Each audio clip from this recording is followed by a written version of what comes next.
the average individual can start from nowhere and end up very high up on the economic scale through, force of will, through luck, and certainly through mind power, which brings in many other unseen factors that gives what the guy at the top would call perhaps an unfair advantage. Because when you use mind power, when you align with the universe, you bring in forces to bear on your situations that are beyond the understanding of those that are trying to, keep you down or whatever. Right. They can't combat them because they're not on the same playing field. So you rise above the playing field of reactionaryism and lack and, it's who you know, it's what you have, the economy's down, everyone is hurting, there's no way to get ahead. I mean, we hear all of this.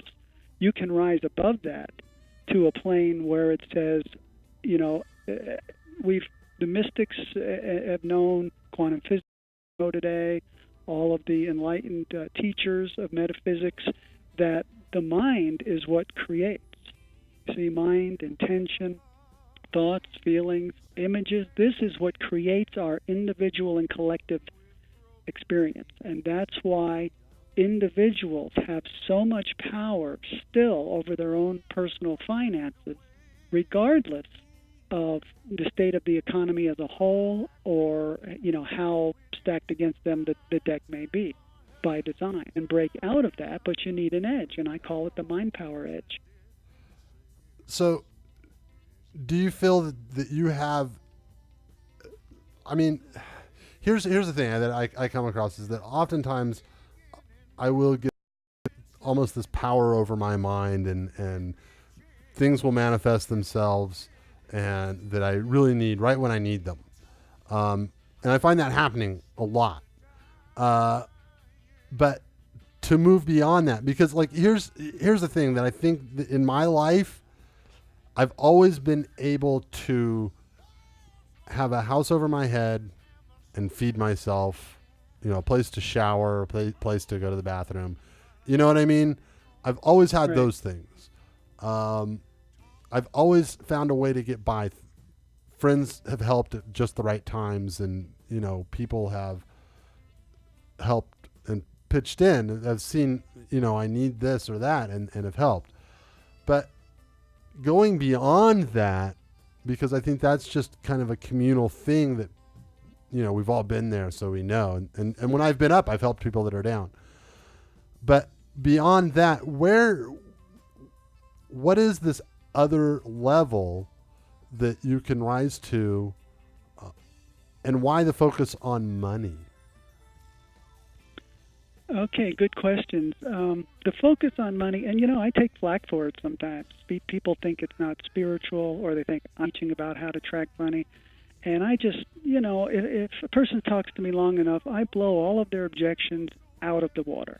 I mean, if you just look at what things cost, look at how much a good pair of quality shoes for a child costs, realize that child will grow for years and years and years and need progressively, different shoes. And then let's talk about clothing, medical care, alternative, health modalities, feeding material, entertainment, housing, transportation, whether it's a claptrap, minivan held together with chewing gum and rubber bands that you drive your, child to school in, or a safe vehicle, whether you're driving through a drug, project or something, inner city, or whether you're in a more safe and civilized or whatever you want to call it part of town.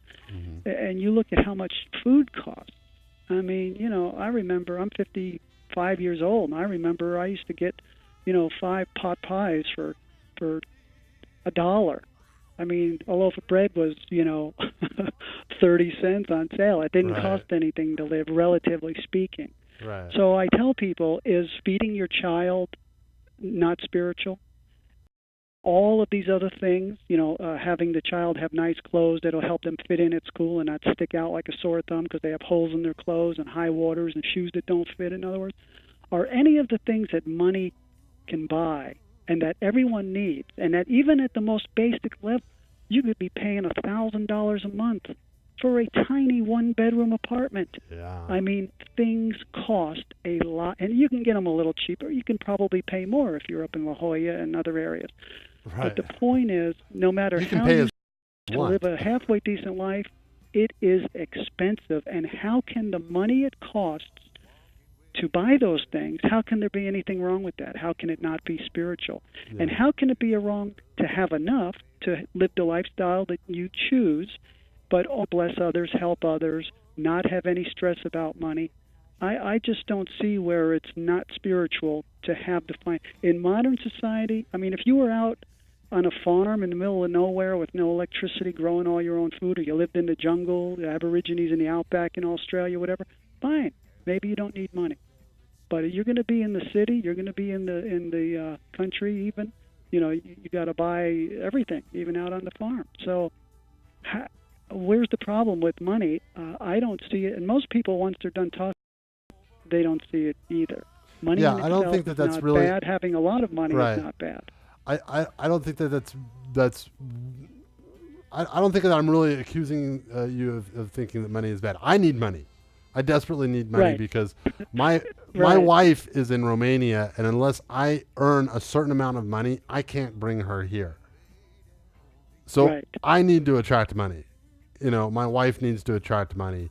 We feel that need every single day, and that pressure every single day.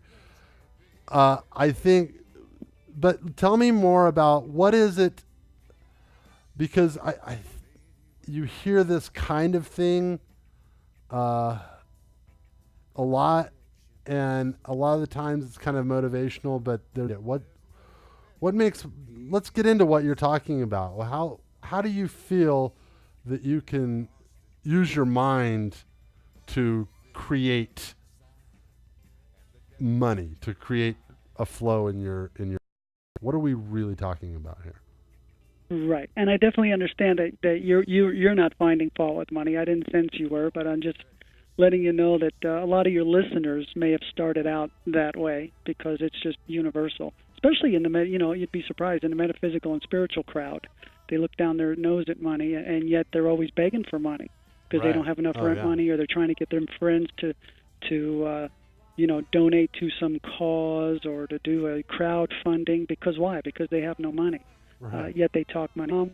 What I teach, I do stand apart from others. I have used what I teach. I have attracted six-figure windfalls. A couple decades ago or more, I used a simple affirmation to get out of $10,000 in credit card debt in a 4 to 6 week period. Money, miracles, and I have miracles all the time. My life is an ongoing miracle every day, not just about money.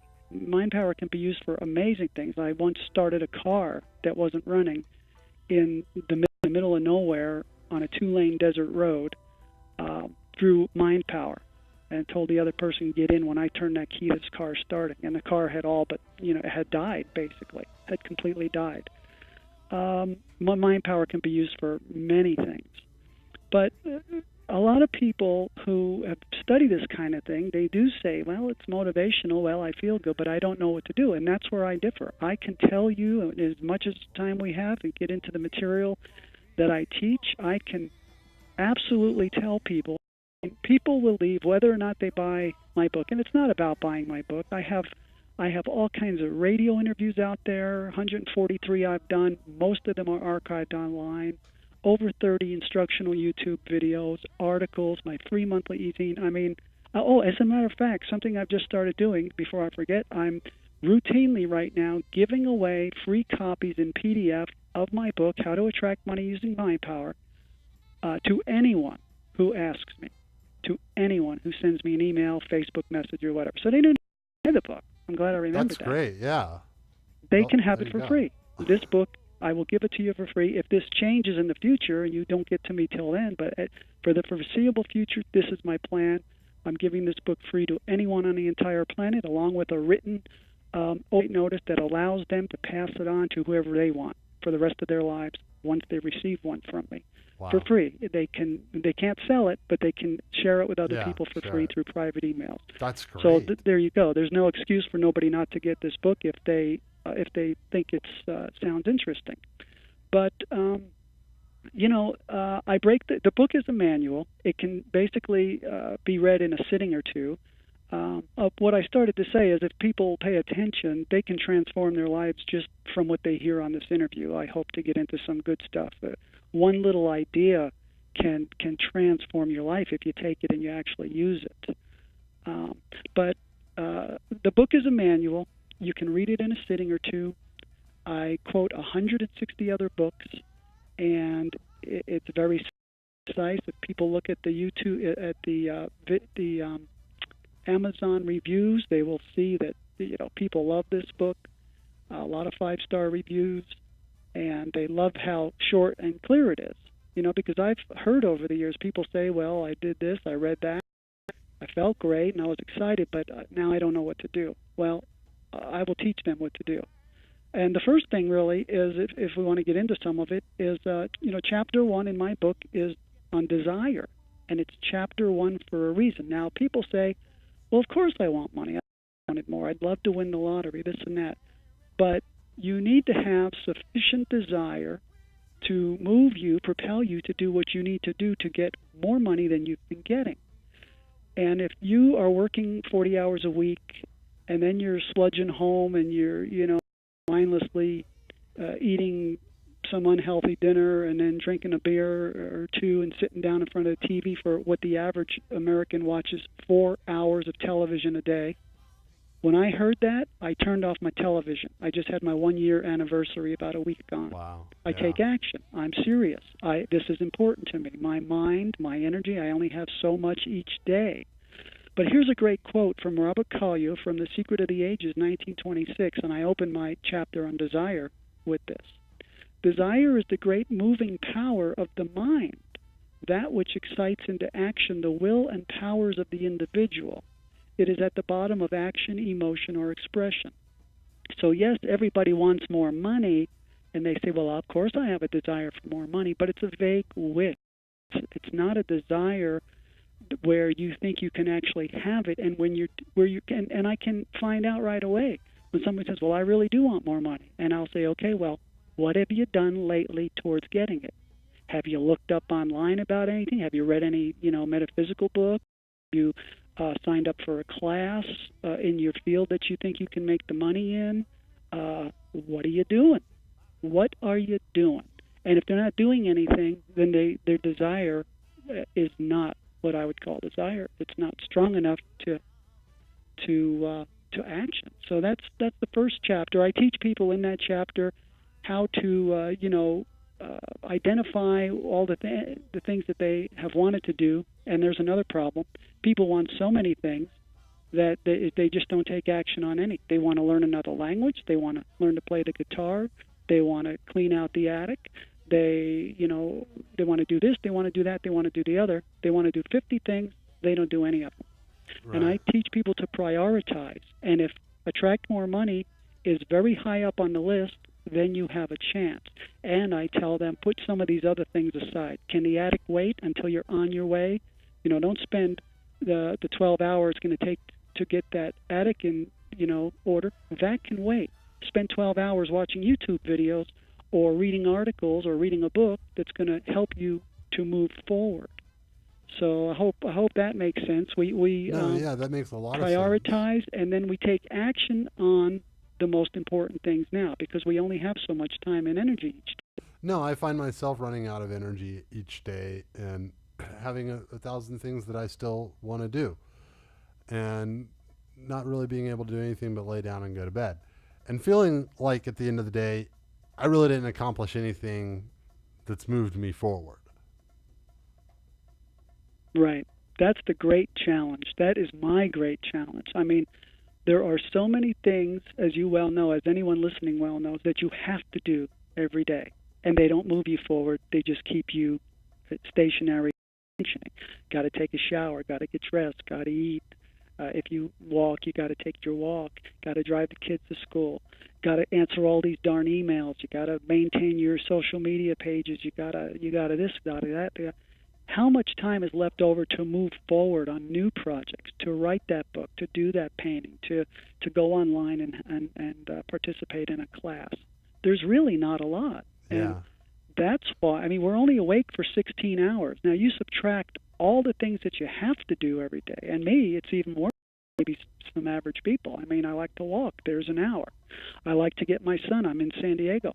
There's an hour. Plus, I got to set it up. I got to break it down. I have to take a shower afterwards. I mean, there's things I do for my health.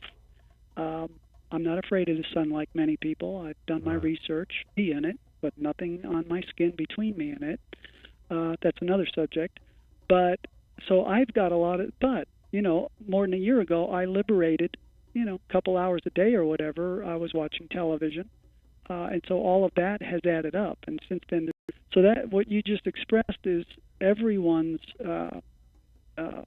dilemma in modern society is finding the time and not letting the other things go, like, you know, you're working on your book now, but you're not feeding your child breakfast because, you know, that's the corner you have. Right. And so, but, you know, it's been said many times, we all have the same 24 hours in a day, and we all have to find out what we need to do to be able to devote some time each day to moving forward. So, one thing subject, I don't know who to attribute it to, but if it's worth doing, here's a concept, if it's worth doing, it's worth doing first. In other words, if there's something that's really important, like you're working on a book or something, you get up early and you just sit down and you do it before you go for your walk, you know, while you still have all your mental energy. And maybe other people work better at night, creative mode or whatever, but it's really just finding out and making sacrifices. I mean, I didn't like giving up the television. I really didn't. I didn't watch a lot. I loved, what did I love? Shark Tank. Right. And, you know, what's those, Big Bang Theory. Oh, and I'd watch the weather. I wouldn't watch the whole news. I didn't need all that junk in my mind. I didn't believe half of what they told me anyway. But I would watch the weather, you know, and it all adds up. Yeah, you know. Yeah, and, I do that too. I like my Daily Show, the Daily Show with Jon Stewart, and the Colbert Report. That, you know, and then I like my Breaking the Set, and for a while I really like, I went, because I had all these different, because I got to be a news junkie, and then of course on top of that I like to at the end of the night have something just dumb to watch, like, you know, Big Bang Theory and I started adding all that up, and I went, you know what? I watch too many shows. Right. I just gotta, like, here's what I did. I literally got my calendar out. When I read this article that said the average American watches 4 hours of TV. Oh yeah, obviously average. Some watch less, some watch more. The average American watches 4 hours of television a day, 7 days a week. And I got out my calendar and I said, really? I said 365 times days times 4 hours. That's 1,400. Let me make sure I'm doing this right. Days times 4 hours is 1,460 hours. Divided by, divided by 40, which is your average work week, is 36.5 work weeks. That's like sitting down in front of the television, going to work, sitting down in front of the television for 8 hours a day for 36 weeks. So divided by 4.3, which is the average weeks in a month, is 8.5 months. Now just think of that. The average American spends 8.5 months of 40-hour weeks in front of the television. That horrified me. And like I say, I'm serious about it. You know what? I don't need that. And I was maybe at half that or less. You know, even 4 months in front of the television, 8 hours a day for 4 months. I just couldn't bear it. So I turned it off, and I just had my 1 year anniversary. If your desire is strong enough, you will make the sacrifices that you have to make. And I didn't like giving up my shows, but I did it. But another very important thing, if we can move into it, chapter 2 is on belief. And I open that chapter with a quote from Claude M. Bristol, The Magic of Believing, 1948, and he wrote, "Belief changes the tempo of the mind or thought frequency. Like a huge magnet, it draws the subconscious forces into play, changing your whole aura and affecting everything about you, including people and objects at great distances." And that's the magic part for me, affecting everything about you, including people and objects at great distances. That's why mind power is so effective for attracting money. Any psychiatrist or psychologist can tell that if they modify their subconscious beliefs about themselves, that their behavior will change and morph to fit that picture. I mean, we live up to or down to, and we are capable of or this or that, depending on our, it's another chapter in my book, self-image. And so Right. any psychologist or psychiatrist can tell you, change the subconscious beliefs about the self, and you will function, perform differently. They've done studies where they show people's aptitudes and abilities increase when they think of themselves in a higher way. In other words, they actually get new abilities, things they weren't capable of before. But the thing is that the same is true for subconscious belief having to do with anything, in the fact that not only does it actually, as this quote just relayed, change your own behavior, but it changes the behavior of the world around you. And that is the magic part. I'm still in awe of it after more than 30 years of using these principles and techniques, that you will start based on what you think. I mean, for my second six-figure windfall, well, actually, it's the second and third, because 2 six-figure windfalls within a 3-month period. And this is at a time when I was living in an attic room. There was literally one window way down at the end. I would have died up there if there wasn't an air conditioner, where another window would have been, but instead it was an in. And I didn't even know how to type yet. I had never been on the computer yet, and this is just maybe 7 years ago, maybe 8. And I attracted the two with basically no contact. I mean, just sheer force of mind power and some letter writing. And what happened, just very briefly, is that when people hear this, they say, well, working on a book called How to Attract Money Using Mind Power, on and off now, because I lived in different states during that time. Life was up and down, tumble and rumble. But how could you have been working on a book called How to Attract Money Using Mind Power for years on it? Here you are, now you're telling us of this experience where in this process, years into it, you were $50,000 in credit card debt. Well, and I tell them, it's not what you know, it's what you do. And several years before, there had been a 6-figure windfall. You get comfortable more, you focus on your health, you focus on, people or whatever, and other things like your prosperity mindset can take a hit. And so it's not what you know, it's what you do with what you know. Yeah, that makes sense. Yeah, because you're right. actually at that point you were concentrating on writing your book, not on making money, because you had this big windfall. You felt you were comfortable, and you let things go. Of course, you're not going to be concentrating on attracting money because you've moved on to the next project. And that's something Right. that happens for me all the time. I get one thing going really well, and then I kind of set it aside, and then it falls apart while I'm doing something else. Right, exactly. And I wasn't really even concentrating on the book at the time because I had no energy to do so. At this point, I was working a very low-paying job. I was taking care of a developmentally disabled man in his home. I loved the guy and all, but it's a basically very low-paying, very hard, thankless job.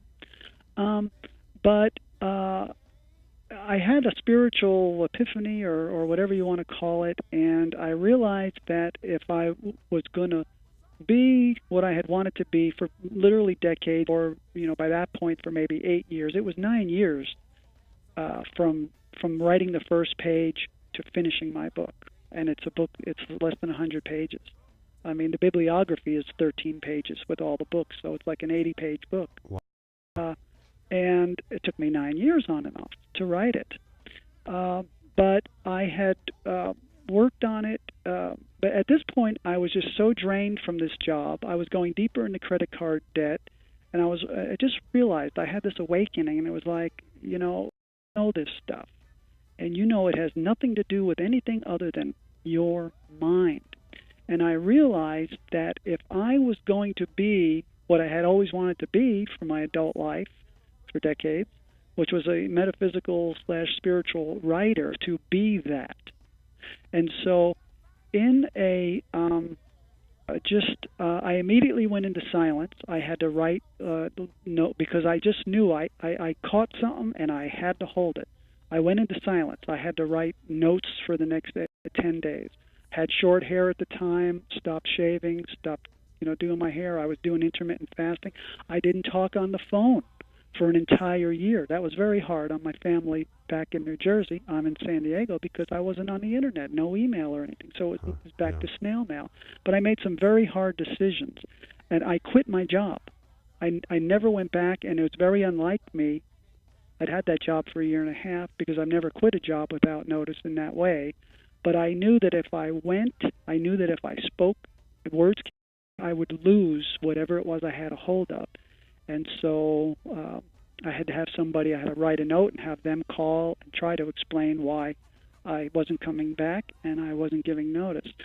But the point is that I focused all of my energy on not only writing the book, but on doing everything I was writing about. I was speaking as if, acting as if, staying positive. I was doing my affirmations, visualization, you name it. If it's in the book, I was doing it. And within a 3-month period, I attracted 2 six-figure windfalls into the house. And I can't say much about it because I have to protect other people's privacy, but here's the gist of it, is that this is was a legal matter that had been in the system for years. Another party was a completely uncooperative, and knew the law, and we had been told by several people in the field that this can actually fall out of the system. You see, because this other person stonewalled us at every single turn. They knew exactly what to do, and they were completely non-responsive, non-cooperative, even on the simplest things that shouldn't have been an issue. Well, about when I quit my job, mind work, all of a sudden, this person, after years, I'd have to try to look and see how many years it was, but it was years of this kind of behavior, completely changed. I mean, on a dime. They started being more responsive, more open, more reasonable. And within 3 months, we had 2 separate payments from this thing, which amounted to 2 six-figure windfalls. Wow. The situation didn't change until I changed. The outer circumstances reflected back to us almost immediately what my mind was now projecting. I mean, if anyone studies quantum physics, even just a little bit, you know that they have really just are telling us, this is what the mystics have always told us, things like the observer and the observed are not separate, and that quantum physicists have found that they cannot observe an experiment without having an effect, a measurable effect, no matter how small, by the sheer fact that they are observing it, because observation is a creative act. Consciousness cannot move without having an effect. And therefore, a quantum physicist has learned that he cannot observe an experiment without materially affecting that experiment by the mere fact that he's observing it. Right. And this is just mind-blowing when you realize this is cutting-edge science. But it's what the mystics have been telling us all along. So when you really realize that what we're projecting is then reflected back to us, now you're empowered to reflect, to put out or radiate what it is that you want to come back to you. You can program the universe and thus other people, events, circumstances. And when people hear that other people and events and circumstances will start to change, they say, wait a second, black magic. Well, it's not black magic. And let me tell you the one simple reason why. In black magic, first of all, it's almost always selfishly motivated, and nothing I do is, or nothing a metaphysician who's worth his salt or spiritual, guru or whatever would do. They know that they have to have the best good of the whole in mind at all times for them to sustainable way. But in black magic, you would dictate the means. In other words, you would say, I got this, and here's how I got it. Or I'm living in her house. I bought that. I don't know if she's going to want it, but I want that house. When you start doing stuff like that, it's black magic. Which you might want to call white magic, when you work in line with the universe, which is deciding on your intended goals or outcomes, whether they be financial or otherwise, and keeping them loose because they may not be the right exact thing. There may be something better for you in line with that thing. You can have goals, you can have deadlines, but you're not tied to them because you understand things like divine order and divine time. You don't want things in the wrong time, in the wrong way. But when you really learn to get in step with the universe, everything that happens and that you observe and that affects anybody else or circumstances or events in any way whatsoever, always be positive. In other words, no one will ever suffer undue loss or harm based on your mind power work. And I say undue because that's a key word, because sometimes people will lose money. Are you still there, James? Did we lose you? We may have lost him. I think I know where you're going with that. Looks like I've lost you. We will have to try to call him back. There we go. Here we go.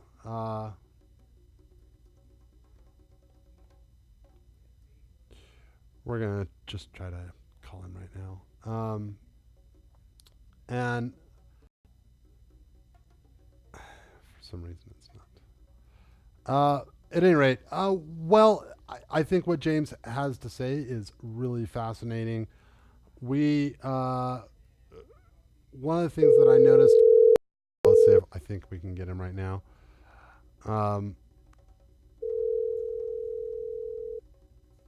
One of the things that he was talking about that really fascinates me, and we'll ask him this when he comes back, is that black magic, when he brought up black magic, James, is that you? Yes, I was on hold on the other line. Apparently, I called happened. right back in.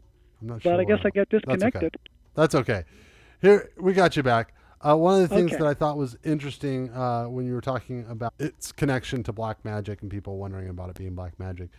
But these are just terms we throw around for what is essentially just our own different techniques for manipulating reality. And however we try to manipulate reality, whether it's through black magic or through your techniques or through even just prayer, Christians praying. If you have a group of Christians praying, they're focusing an intent possibly on somebody's life who maybe they don't want the same outcome as those people want. Would you agree that that's all basically what you're getting to, is that's the underlying stream that's lying through everything, is that we have this ability to change the underlying structure? Can you still hear me okay? Yeah, I can hear you great. Can you hear me? Yeah, can you hear me okay? Yeah, I can hear you fine. Okay, good. So the thing is that we are manipulating reality with our minds, but we're doing it consciously. We know we're doing it. We know how it works. But the point is that I point out to people is that everyone's already doing it. They just don't understand the process and they don't realize they're doing it. That's why they get a mixed bag of some desirable things, some undesirable, and they don't seem to have any real control over it to a good degree. We have more control and we get more desirable because we understand the process. It works. And not just Christians. I don't consider myself a Christian, but yet I pray. I recognize the great power of prayer. So, we have the divine right to manipulate reality as we see fit, as long as we don't hurt other people in the process. And the fact is that we've all been doing it all along anyway. It's just a more conscious way of doing it. Right. And I think that there are people out there that have that secret, that do it naturally, without being conscious that they're doing that, but they just happen to think that way. Their mind is set up that way, and so they attract more money, or they attract more better situations for themselves, just because they do have that innately in them. Would you agree? Right, I definitely would, and also it's sometimes people are really up against it. They're trying to think positive, yet they have some brain chemistry issues going on that are making it hard. They have a food allergy that's making them depressed. People deal with all kinds of things, but the other thing is look at a person's history and what they've come to expect, what they've come to believe is normal. Like, let's say you're Paris Hilton, and you're born into a dynasty. And, your grandfather was Conrad Hilton, and you're the heir of all this fortune. Everyone around you, all your friends, you're hanging out with, Nicole Richie when you were a little girl and all of this. Everyone's rich. Everyone you know is rich. All their families are rich. That's the reality created for you. Right. And so you don't have to think positive, do you? You're doing it. You're thinking, oh, there's abundance. There's always money around. I'm always going to have money. I'm going to inherit. You don't have to understand metaphysics or mind power. But yet you have that mindset because it's expected normal. And what I teach people is that you can come to expect that just about anything is normal if you condition your mind properly, and then you can consistently see more of that than not in your outer experiences, as if you had been born Paris Hilton, for instance. Right. Yeah, I think that I definitely do that to myself. I constantly I think of myself as being worth less, and I think that I think there's a line you have to draw between when you're starting to get egotistical, like you do everything right, but at the same time, I think that a lot of times I get very down on myself, and then I find that impeding my ability to do a good job. Like I can feel myself dragging myself down. Does that make sense? Right. It makes a lot of sense. I'm going to skip ahead to the chapter 18 on self-image and read a quote from John Wisdom of Your Subconscious Mind, 1964. And he wrote, "Your present situation, be it one of prosperity or poverty, of sickness or health, of self-confidence and social acceptance, or frustration and failure, is an exact reflection of your self-image."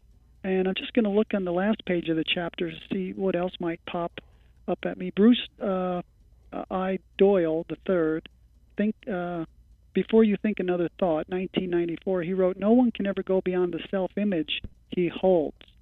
Here's Maxwell Maltz, MD, Psychocybernetics, 1960, a classic, very powerful, well-known metaphysical work. Quote, "The self-image sets the boundaries of individual accomplishment." So much of it goes back to self-image. We can feel about ourselves. And so I teach people that they can raise their self-image. They can decide more or less. You don't have to spend years on the couch and figure out where all your insecurities came from, or your lack of belief in yourself, and who scolded you and told you were worthless when you were 4. You don't need to remember all of that. I'm not saying it would hurt if you did, but what you want to do is you want to look at your life, look at how you think and talk about yourself. This is just encapsulated idea here. And it gives you an idea of what you believe about yourself.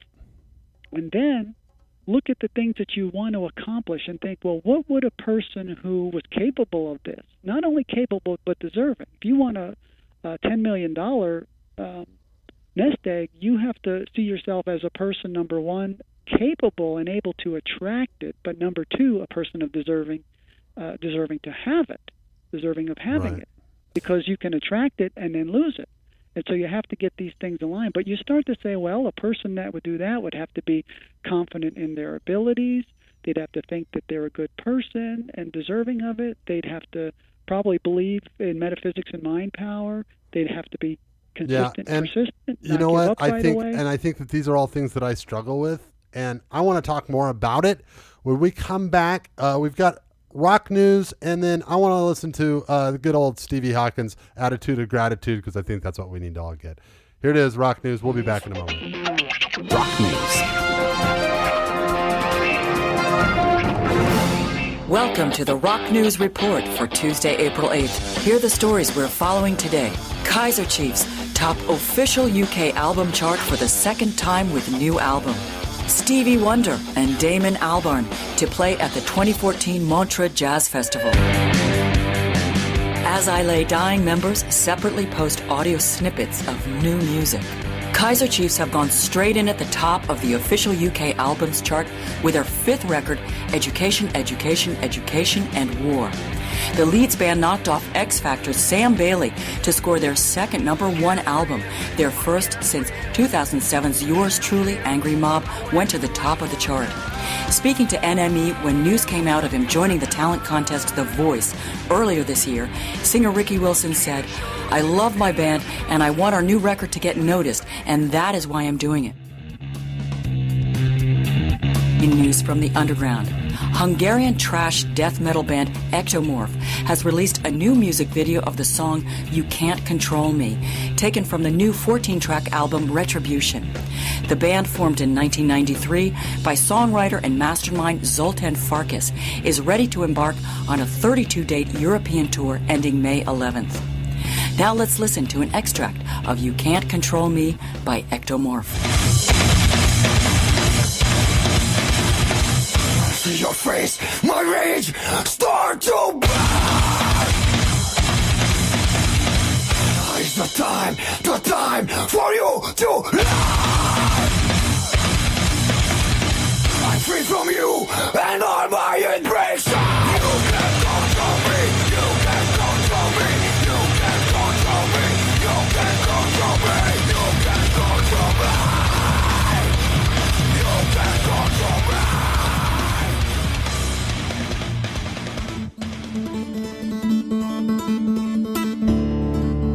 That was You Can't Control Me by Hungarian metalers Ectomorph. Let's move on with some other mainstream news.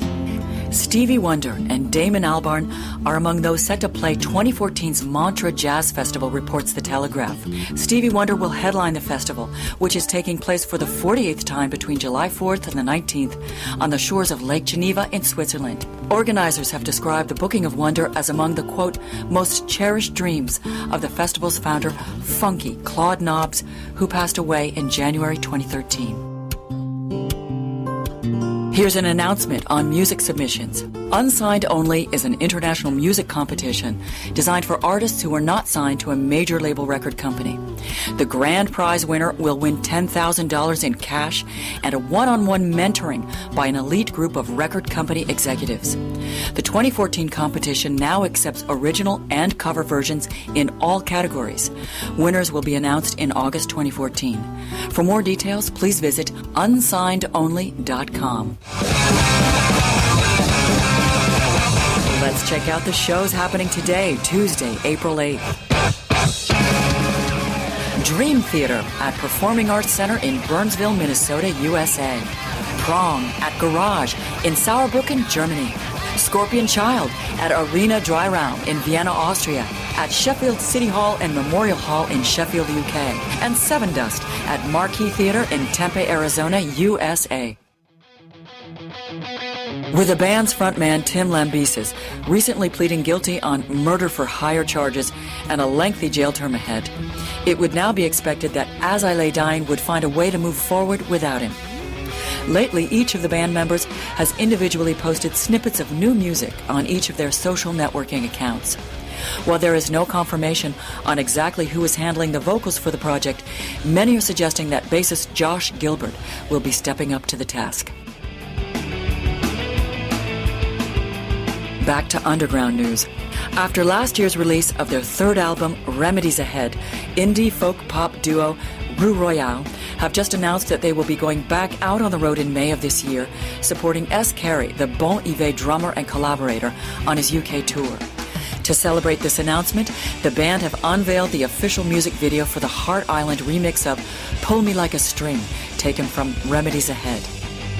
And we'd like to extend birthday wishes to Ezra Koenig, American singer-songwriter and guitarist for indie rockers Vampire Weekend, who today, Tuesday, April 8th, turns 30 years old.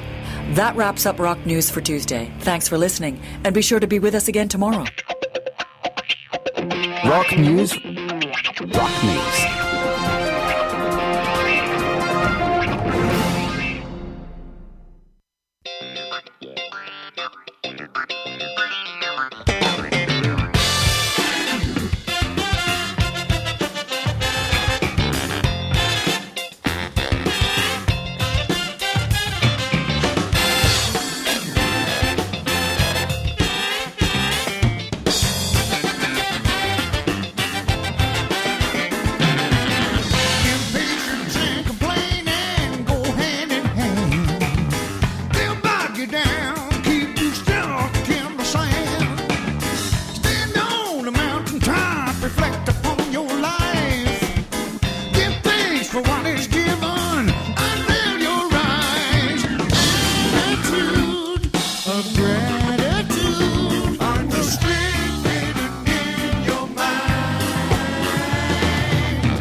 All right, Steven's Attitude of Gratitude. James, are you still on the line?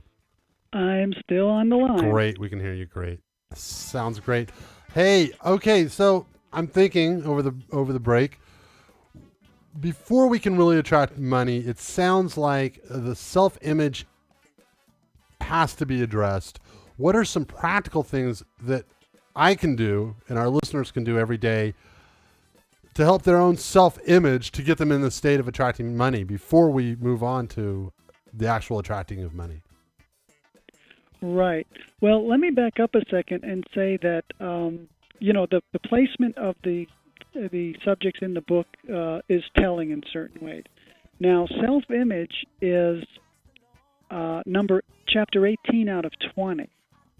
It's not because it's not important, but it's because it's not crucial to attracting money. In other words, you can do one simple affirmation like I did and get out of $10,000 in credit card debt. I actually received a gift of that exact amount, a free gift of $10,000 that I didn't have to pay back. Wow. It's very important if you want to have huge wealth, if you want to be able to hold on to your wealth, if you want to be consistent, and I'm guessing that's what most people want.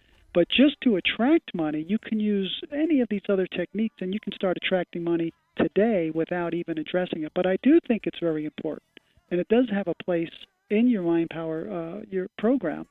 And here I have 6 simple steps in each chapter.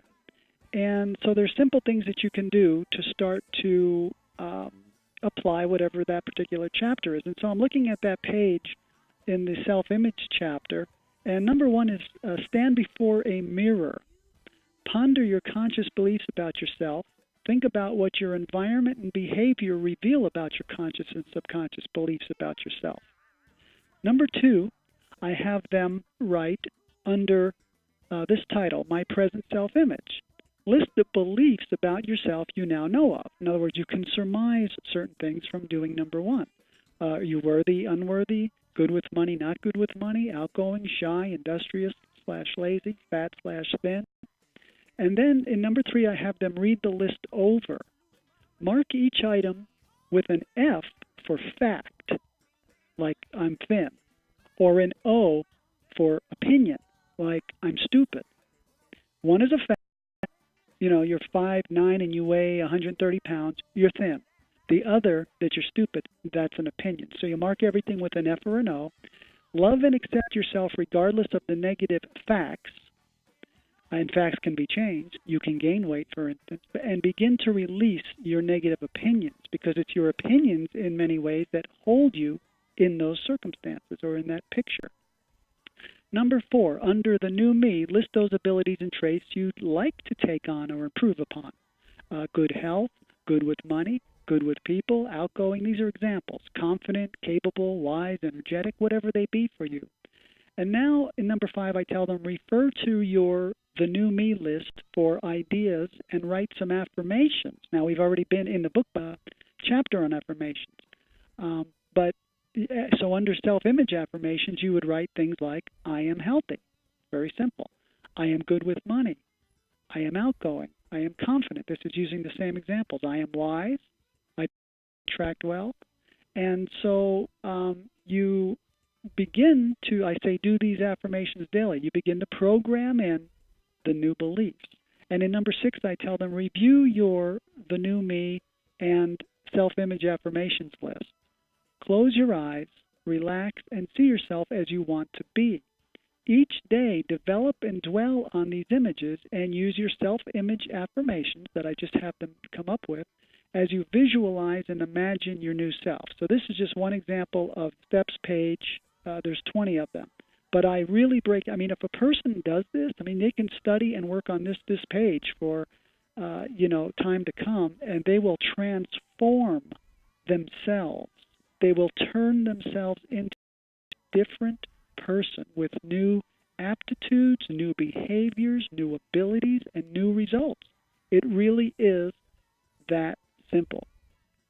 It sounds fascinating. And there's an example of how I differ from some others, or this book differs from some others, is it's very metaphysical, and it's very out there for some people, but every single chapter we pull it way back down, and we get very practical, and we say, okay, grab a 3x5 card, here's what you write, or, every morning, here's what you do, what to do. And of course, people will apply this. They'll develop it.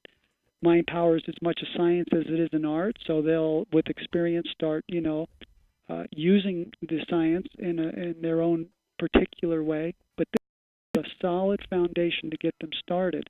And really, it's insightful for you to see that self-image is extremely important. It's not a prerequisite to attracting money using mind power. I mean, look at this. People win the lottery. Most people who win the lottery are completely broke within a few years. Most people. And many times they are worse off financially when they were started, like they're further in debt, for instance, and they've ruined many of their relationships, friends sometimes for life. They did not develop the self-image of a person who is able to have that much money, who's deserving of having it, who knows what to do with it. And therefore, when they got all of that money through the luck of the draw, quote unquote, the outer circumstances did not match the inner image, and therefore they did everything they can in a reckless and very fast-paced way to get rid of all that money so that they could get themselves back to where they feel comfortable, to where themselves, to the level that they have evolved to. And so there's they a reset fact their own right there reality. that you can have the money, then lose it. Yeah, it's like they're resetting their reality back to the way they're used to, because that's the only reality they can understand. Exactly. It's what they are. It's what they've made themselves into. But see, I have developed as a mind power practitioner, especially interested in attracting money, in ways that, I want, when most people win the lottery, they are surprised. And I'm often surprised when I don't win. And I really mean that. See, if and when I win, or in whatever way my future windfalls come and all of that, I have already developed myself into a person who expects it, who has... I told recently, for the first time in many years, I told my mother about 8 years ago or 7 years ago, whatever it was, when I first published my book, November of 2007, maybe a year before I published, and I told her, I want you to know, if I ever win the lottery, that it wasn't dumb luck. And I just told my father the same thing this year.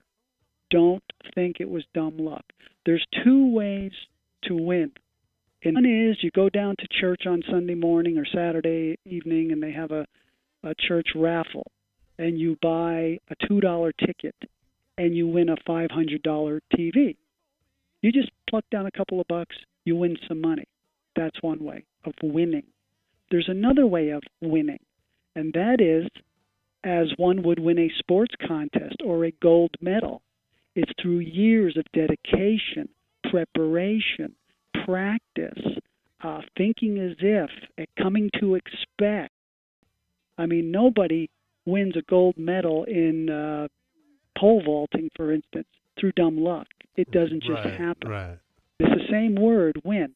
Now, when most people win the lottery, they win it as if they would have won a church raffle. When I win the lottery, or if I do, or whatever way my great windfalls come, it's because I've prepared like an athlete to win that. Do you know, most people don't, that I have a lottery folder? I already have to do. I have the directions to my local lottery office. I know that I need to make a copy of the thing, sign it right away, make a copy both sides. I have my steps written down. I know, like I'm prepared. Like an earthquake kit, only for the lottery. Say that again? Like an earthquake kit, only for the lottery. Only for the lottery. I'm not going to be taken by surprise. When the earthquake hits, I got my flashlight, got my water, got my, whatever. When, I'll say if I win the lottery, then, and I'm so... I haven't made it like a goal where that's how my money has to come to me, and I do certain things, like I keep every single big winning ticket. Like when you go down, and I don't call on the phone, and I don't get them online. I go down. Well, I don't go, but somebody buys my tickets for me, and they when they go buy the new tickets, they get the actual results tickets. You know how you can get a printout, and when somebody wins 40 million, 50 million, 200 million. I keep those, stack of those. I am constantly reminded over and over that people are always winning tens and hundreds of millions of dollars all the time. It's nothing odd. It's nothing strange. I've lived with the concept. So I do these things. I prepare for that or for windfalls like that, like an athlete prepares for winning a gold medal. So there's a real difference. My self-image is most financially are of where they're basically at, or they slowly raise them.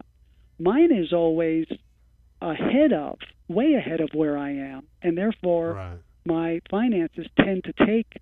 It's like, when the two plates are rubbing together and finally, boom, you have an earthquake. Speaking of earthquakes, well, when my self-image and my expectancy, chapter 3 in the book, and my belief, chapter 2, get far enough ahead and strong enough at a far level, then it's got to happen in big jolts, in earthquakes, in big six-figure windfalls and stuff, and all of a sudden, boom, okay, the outer picture has caught up with the inner picture, and now I can raise the bar again. Right. You see? So essentially, if you don't imagine yourself being in middle class, imagine yourself being a millionaire. If that's what you want. Now, one thing, sometimes people make a mistake. They think I'm an advocate of everybody being rich. I'm not. I'm an advocate of everybody having what they want to have and all that they can use for good. And that, to me, being prosperous, being abundant, I mean, the very definition of abundance is more than enough. So you don't just have enough, you have more than enough. You have enough for extras. Right. You have enough to carry you into the future. People have a simple little job. They're very, very happy. They have a very simple, they love their job, taking tolls and getting to smile and tell a joke to people as they go through the Jersey Turnpike or whatever, getting on or off or whatever it is. They love it. They have retirement all set up. They spend nights watching their favorite shows. They spend the grandkids on the weekends, whatever. They're happy. They have enough. Fine for them. Many people don't have enough, and many people simply want more. And I believe that if we desires that are gnawing at us for more, then we should be able to express through metaphysical technique our ability to attract that. But I'm also going to tell people, and I always do, that what you seek is not what you think it is.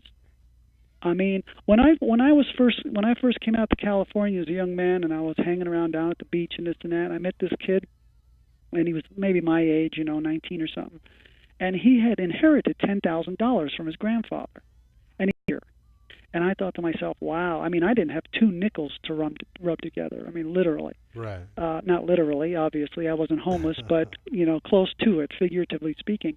And I thought, wow, if I ever got $10,000 at one time in one place, never have to work again. And I had all of these weird ideas because I'd never had $10,000.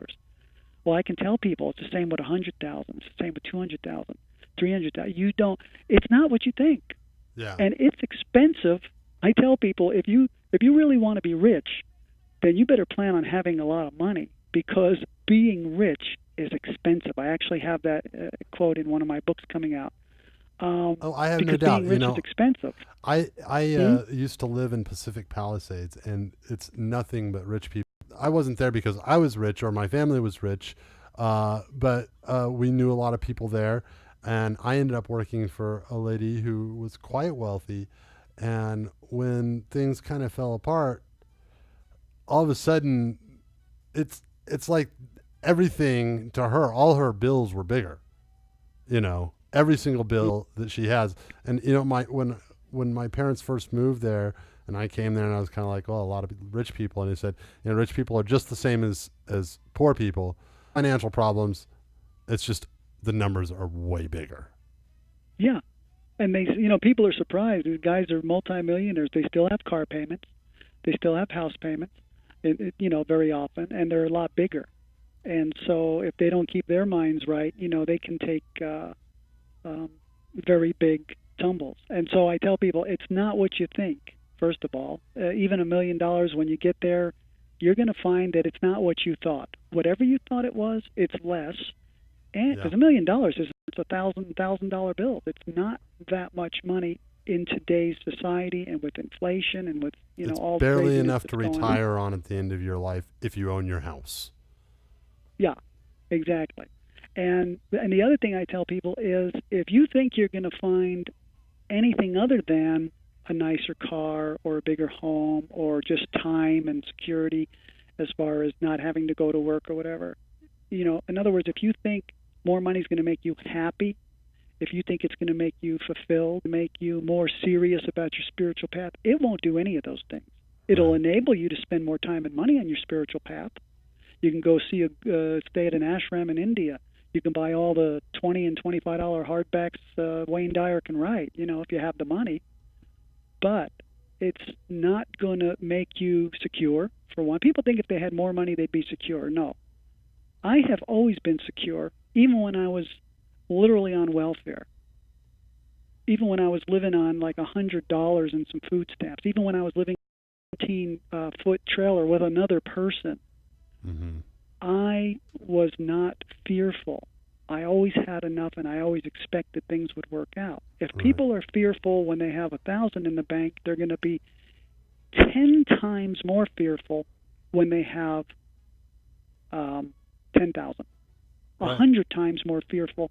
And I've seen it. I've seen people go from low to high, and all of their insecurities, all of their fear, they increase. Yep. They don't lessen. But if you're already calm about money, expectant, happy, secure, those things will actually blossom because you are expressing it outwardly into your physical environment and therefore becoming more grounded within it. So as within, so without. I believe that as the mystics and quantum physicists, that really life is a dream in very real, practical ways. It's an outpicturing of something that's going on outside of us. It's a did we lose you? I think we lost him again. So what he's really saying here is that it's a reflection of what's inside, and that's what we have to take power over our reality, and change, because we have that power. I think is what he's saying. Essentially, is what he's saying. James, are you there? Yes, I'm back on. Okay, great. Sorry. And so do you have any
right, and we are back on the air. Small technical difficulty. We had all of the power go out completely. Let's see. I think I might, and I think I might have James on. James, are you there? No. We're gonna try to get James back on the line here again. But so things happen. We'll see if we can call him back here. We were talking about how to attract money. We still have a little over 20 minutes, and we're going to see if we can get James back on the line here. Hello, James? Yes. Thank you. So we blew a circuit, and all the power went out. Took us a minute to figure out it was a circuit, and then we had to restart everything, all the computers and everything. So sorry about that. We're running into technical difficulties all over the place today. It has been absolute madness. I don't think the equipment can handle all this high-powered information. What do you think? I think that's what it is. I think that's exactly what it is. I think that's exactly what it is. We're blowing the circuits over here. We really are. We really are. Yeah. Wow. So let's dive back into this. We got about 20 minutes left, so there's plenty of time to get further into this. I want to get into some of the practical things that you do to attract money. Let's go through the steps. Just briefly review what steps we've gone through, and then let's go from there. Go ahead, James. Take it away. Okay. Well, we talked about desire. It's chapter 1. We talked about belief, chapter 2. Chapter 3 is on expectancy.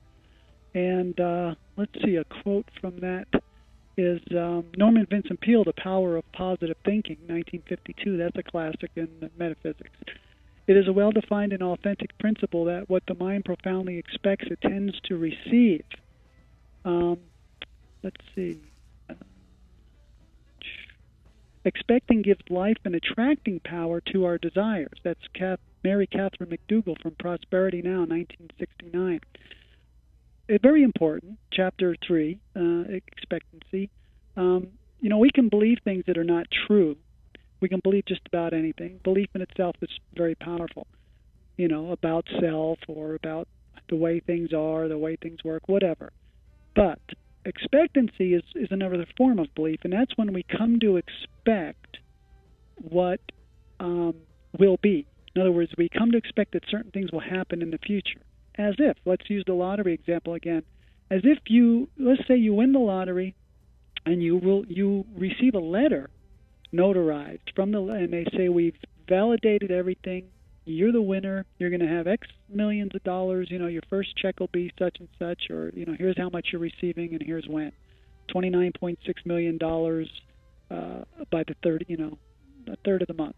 You will absolutely expect that you'll be getting that because everything's been verified and the officials have told you'll be getting it. Right. You will decide where you're going to put it. You'll probably start shopping around for a new car if you're driving a clunker. You might be putting your feelers out for a new home if you need one or if you're renting or whatever. That's the kind of level of belief expectancy that I advocate. In other words, start looking at those cars now. Start looking at the homes now as if you really expect it to attract the money that you say you want to attract. Because if you're not expecting it, if you're not acting as if you're expecting it, then you're not. If you're not doing anything that you need to do in preparation of receiving it, then you don't really expect to receive it. You're waiting to see what happens. And so that's not a good thing. Expecting so strongly that you are actually acting on that expectation as if it's going to be true, that is very powerful. Chapter 4 is on money mindset. Napoleon Hill in Think and Grow Rich wrote, and that was 1937 that came out, been in print ever since, fortunes gravitate to men whose minds have been prepared to attract them just as surely as water gravitates to the ocean. And so the thing is that your money mindset is basically the way you think and feel about money. And it's all of your thoughts and feelings and images about money. And your money mindset, you want it to be positive. which means you want all your thoughts and feelings and images about money to be positive. Or, at the very least, at neutral. But you don't want to have negative thoughts about money. Now, people say, well, yeah, but that corporation is robbing from everyone, and the government tax burden is too high, and the government's wasting our money. And look at my neighbor, look at what they've done, or look how they earn their money. That's not an honest way. All of these things may actually be true, but by indulging in the negative thinking about them, the criticizing about them, you're actually polluting your own money mindset because you're associating money with negativity. Right. You're associating money with bad feelings. And when you do that, you are driving money away. So this is a crucial, pivotal chapter. Money goals. It's chapter 5. David J. Schwartz, The Magic of Thinking Big, 1959. Nothing happens. No forward steps are taken until a goal is established. Without goals, individuals just wander through life. They stumble along, never knowing where they are going, so they never get anywhere. And so I teach people how to set money goals in this chapter. But you can attract money without strict money goals. But if you want huge amounts of money or a large increase in your income that you want to sustain over a period of time and things of this nature, the more clear you get, the more the universe knows what you want. I mean, when someone says, well, I want more money, well, I can get more money right now if I put my mind to it. I can go for a walk, and I can come home with more money than I came with. And I do it routinely.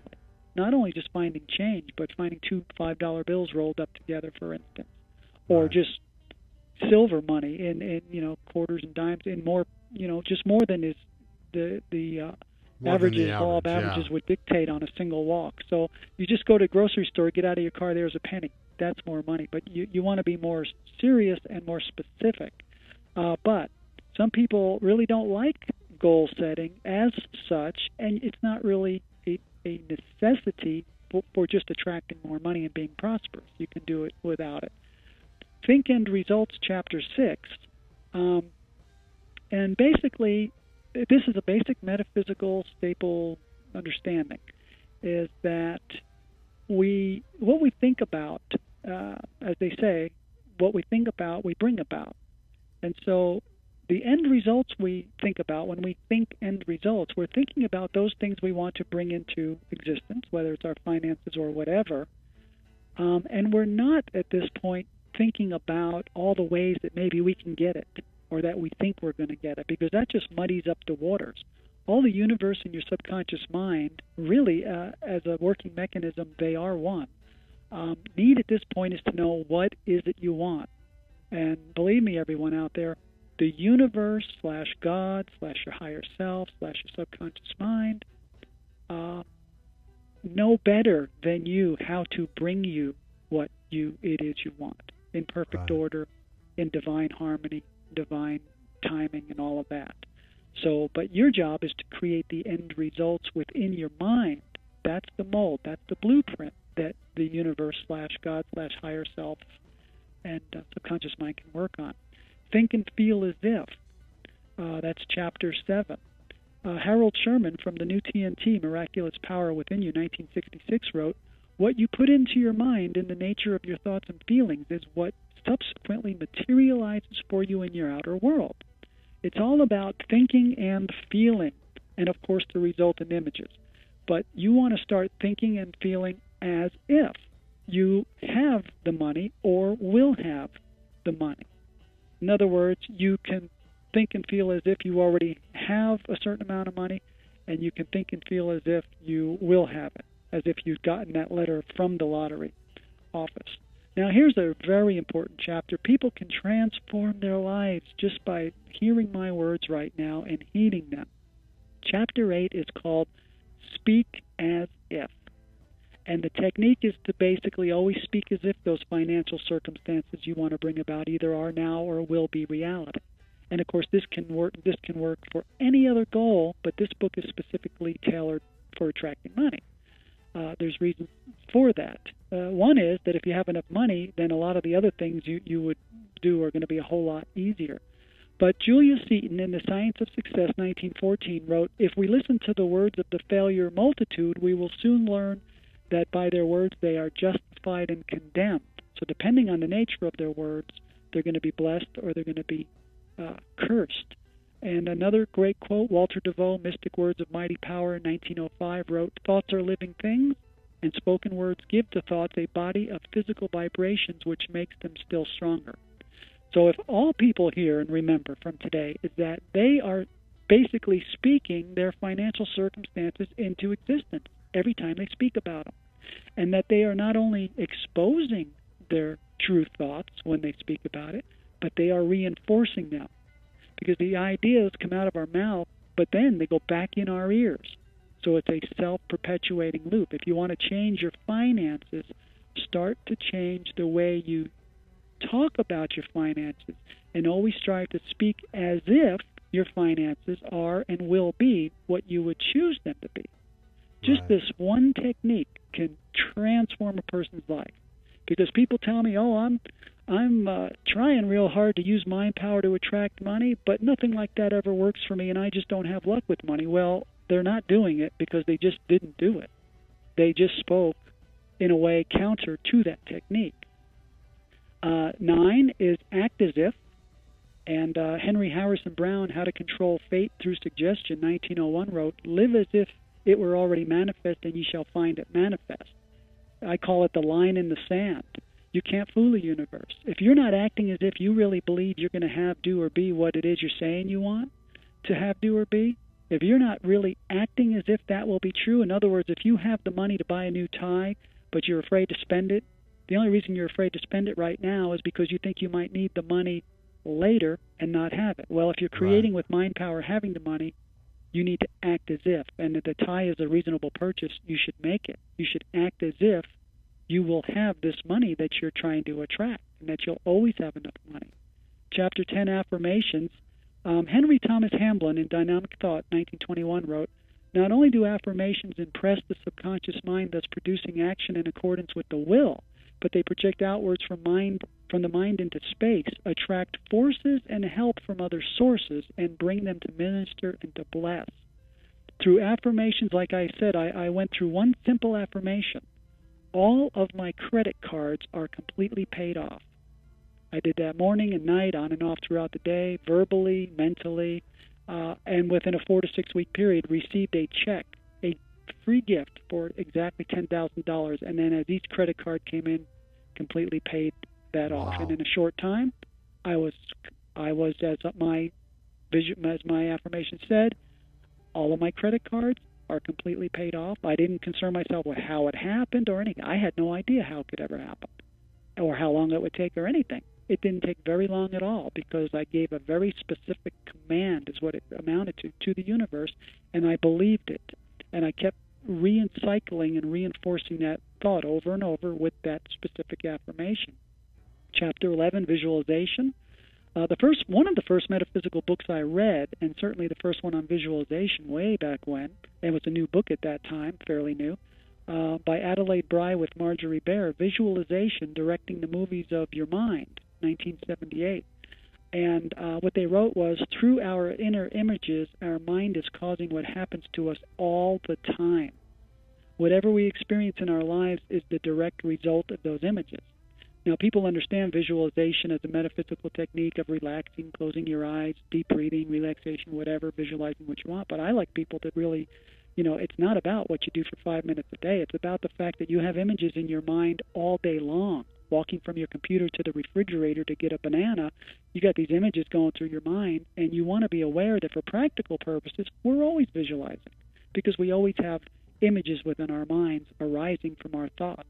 And so you want to be aware of that and start to visualize, whether it's in, formal, relaxed, eyes closed visualization, or just with the images that are always in your mind.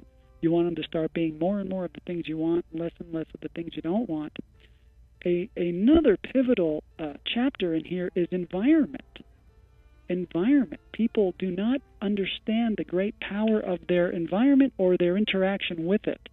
Our environment is a reflection of our outer environment is a reflection of our inner environment. Our inner environment is a reflection of our outer environment, and one can affect the other. If you change your inner, your outer will start to change. If you start to clean up the outer, you'll notice that your thoughts will start to change. and that goes right into Chapter 13, organization. Mind power is all about organization, organizing your thoughts a certain way. When you start to organize your thoughts, you'll see that your life will start to become more organized. And when you physically, with your hands and a broom and whatever, start to organize your environment, you'll find that your thoughts will start to follow suit. So it's very easy to work it from both ends to become organized. Of course, we could go much deeper into any of these. You know, they could be almost a whole show. I kind of want to get them out there. If you're willing to keep going just through the kind of the process. Yeah, certainly. It's kind of a quick overview. Yeah, a quick overview would be great. Yeah. 14 is laws of money. I call them laws loosely, but they're basically tendencies of money that I have come to recognize. And I'll just really quickly say what those 5 are without getting into them so that I can get through the rest. But money goes where it flows. So circulating money attracts money, for instance. Stagnant money repels money and invites loss. Next one, number 2, money goes where it's welcome. So by your actions, show the universe that you're open to receive. For example, if you see a penny on the ground, I wrote, pick it up. Accept money, gifts, and all gifts graciously. I never pass a penny on the ground. Not that I need the penny, but that I see it as another gift, another affirmation that money continues to come to me in all ways. The only difference between the penny and $1 million is in amount. It's not in kind. And so we never want to, refuse a penny on the ground. Money goes, money goes where it's respected.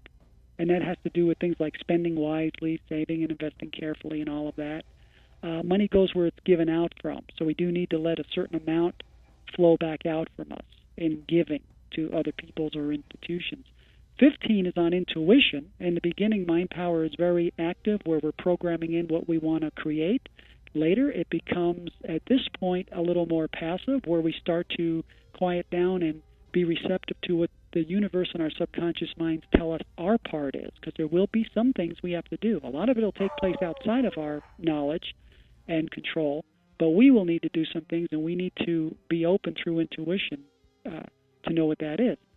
Chapter 16 is on plans, and by putting plans together, we outline in our minds and make very definite. But you notice plans is 16 after intuition. In other words, we don't plan like most people, pros and cons, and this is what so-and-so says is the best thing. No.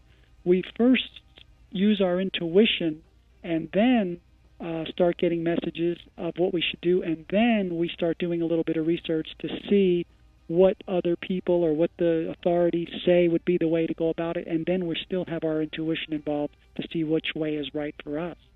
17, right livelihood, so important for permanent, ongoing success and happiness and health and fulfillment. We should be doing those things that we were born to do. It's a whole subject in itself, obviously. But we can do things we love doing. Indeed, the universe wants us to do those because it's where we can be the most good. Chapter 18, we talked about self-image. Chapter 19, personal energy. We talked about this earlier. A person only has so much energy each morning when they wake up. And we need to learn how to not only make the best use of our energy, but also to have more of it. And so I talk about very practical things in a very concise form in here about health, for instance. I mean, physical health is one of the main, ways that we can either increase or decrease our energy by being healthy, by sleeping properly, by eating properly, by exercising, and all of those types of things. And Chapter 20 is radiate financial increase. And let's see. What you radiate determines what your manifest world will be. That's E.V. Ingram from Wells of Abundance, 1938. Let's see. Every thought you express and every condition you create in the lives of others will return to you in the same spirit. R.C. Allen, The Secret of Success, 1965. So the basis of radiate financial increase is that in thought, deed, action, and word, you always want to radiate out prosperity and abundance and financial increase to other people. When they say something that's dragging them down, I can never do this, you say something that helps lift them. When they point out what's wrong, you point out what's right. When they point out the lack and limitation, you point out the possibilities.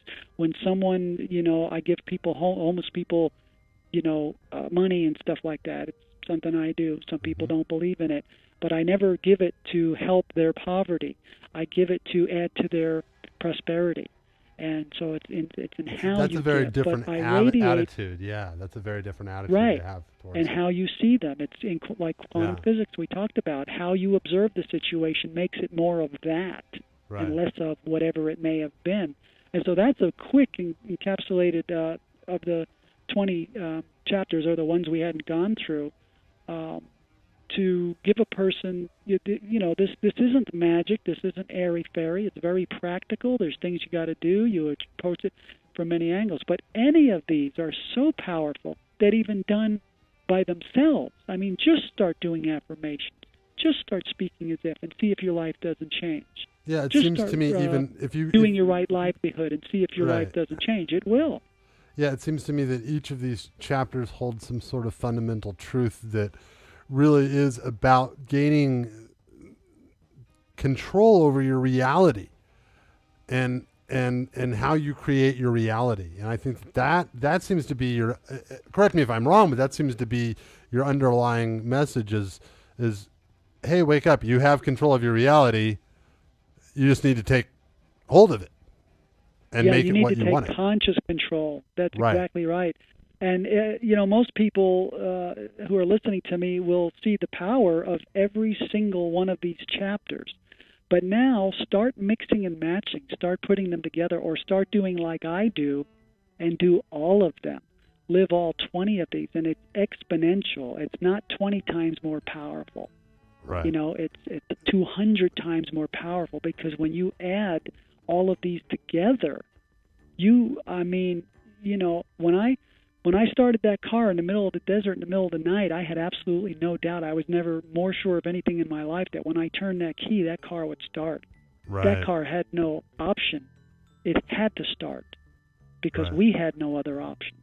And so it started. And when you become aware of the fact that this is a dream, this is an illusion, it's all mental, and it's being reflected back to you based on what you're thinking and feeling, expecting, believing, and imaging, you become a god in your world, basically. I mean, people think that's a kind of an ego statement, but it's true. I mean, gods think and things happen. Well, you can think and watch things happen. It's godlike. It's a godlike power. It's God within us expressing. That's how I look at it. Right. That's such a beautiful sentiment. We're out of time, James. If you want to get a hold of James, if you want to check out what he's doing, you can go to jamesgoijr.com. That's JamesGoijr.com. James, where else can they find you? They can look up James Goy Jr., Facebook and Twitter and sites like that. If they go to my website, they can sign up for my free monthly e-zine, and then I'll remind everyone again, send me an email, james@jamesgoijr.com, or a message on Facebook or Twitter or whatever, and just say, hey, I'd love a copy of your book, and I'll send you a free PDF of how to attract money using mind power. It's also available in print and e-books worldwide. It's available in other languages. But I will personally send you a copy just for the asking. You don't have to sign up for my e-zine or anything else to get it. That's great. Hey, thank you, James, for joining us today on another Daily Scratch. We are out of time, ladies and gentlemen. I want to thank you all, and come back tomorrow, and we'll be doing more great stuff here on the Daily Scratch. Thank you, James. Take care. Thank you. You too.